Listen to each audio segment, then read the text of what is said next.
Hello everyone, it's 2 Cricket Questions time. My name is Rasesh. The euphoria around India's victory in Australia is finally beginning to settle down. But this series has thrown up so many interesting talking points, one of which is around Indian cricket captaincy. The first cricket question that we are addressing today is there a shelf life to Indian cricket captaincy? We're referring to the current Indian captain Virat Kohli.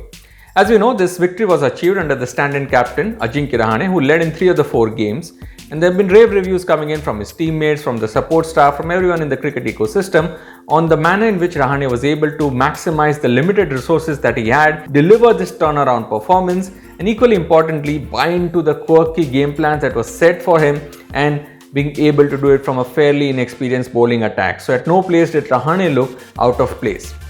Rahane has led India in 5 test matches so far. India has won in 4 of them and drawn 1 at Sydney. So does Rahane's success put pressure on Virat Kohli, the captain? Not so if you look at the overall record that Virat Kohli enjoys. But this video is not so much about comparing the Rahane and the Virat Kohli style, because we believe this question is not before the selectors at this point of time either. As things stand, Virat is expected to lead India in the T20 World Cup that will be played later in the year. Unless of course India slips up dramatically, which is with current makeup of the Indian team as unlikely as Virat Kohli, the batsman, slipping up consistently for a period of time. So that's perhaps not happening. But the larger question of if there is a shelf life to captaincy in Indian cricket.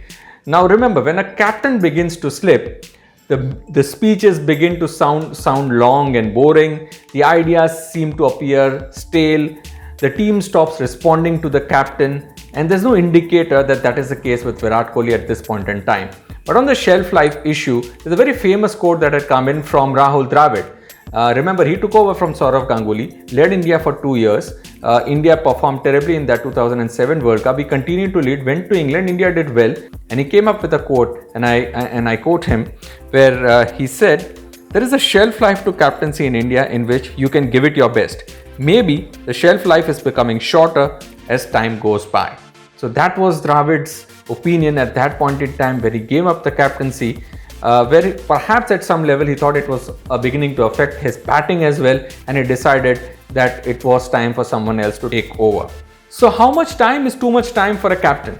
Virat Kohli has been the Indian cricket captain for the past 7 years or so, and we'll use further numbers to understand this topic a little bit better.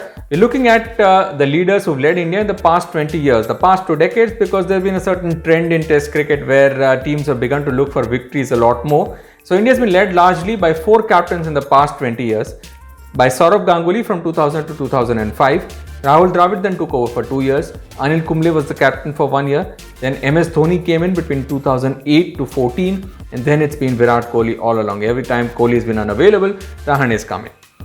But don't just look at the tenure of these captains, also look at the victory percentages, and here is where Virat Kohli stands out. Under Kohli's leadership, India has won almost 60% test matches. With Sourav Ganguly, those numbers were 43%. With Rahul Dravid, it was 32%. With MS Dhoni, it was 45%. So India wins a lot more test matches under Kohli's leadership. Of course, numbers don't tell the complete picture. It has to be also mentioned that with Sourav, he built the Indian team. He led the team in his own inimitable style.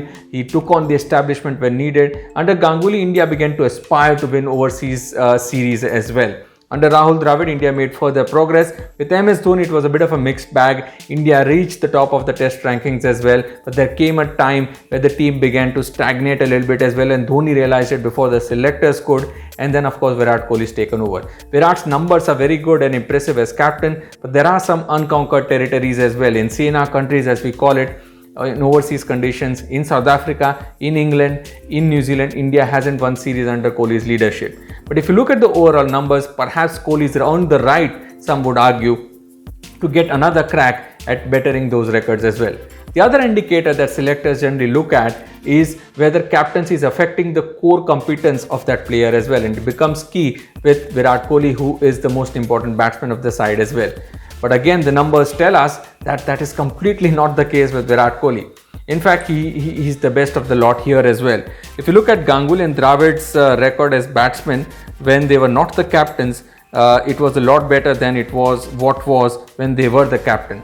With MS Dhoni, he was a little bit better as captain, his batting. But again, Dhoni, we are looking at him as an all-rounder and can't compare his batting numbers with the others who are pure batsmen. With Kohli, the numbers are quite incredible. His batting average when he's the captain is almost 61, while it was a lot lower when he was batting just as a player. It could of course be argued that he was at a development stage of his career, but I mean, whichever way you look at it, whichever parameter you bring in, when you average at about 61 runs being the captain as a batsman, those are just incredible numbers. With Kohli, it's not just a case of captaincy not affecting his batting, he's perhaps helping his batting as well.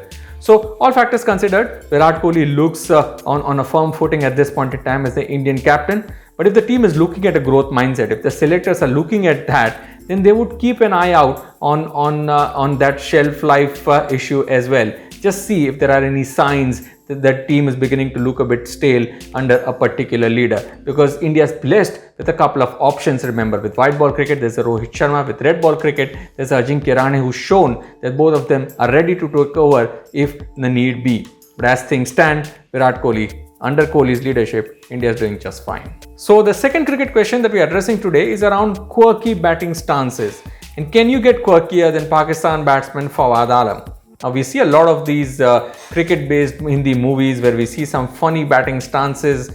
Some of you might recall the movie Lagan. But did you ever imagine a test batsman would be having as quirky a stance as Fawad Alam does? I mean, if you go back in time, you can think of someone like a Shiv Narayan Chanderpaul, for example.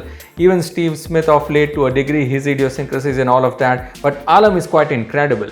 When the bowler is on top of his run-up, his front foot is not actually ahead of the back foot. He's a left-hander, of course, like is with conventional batsmen.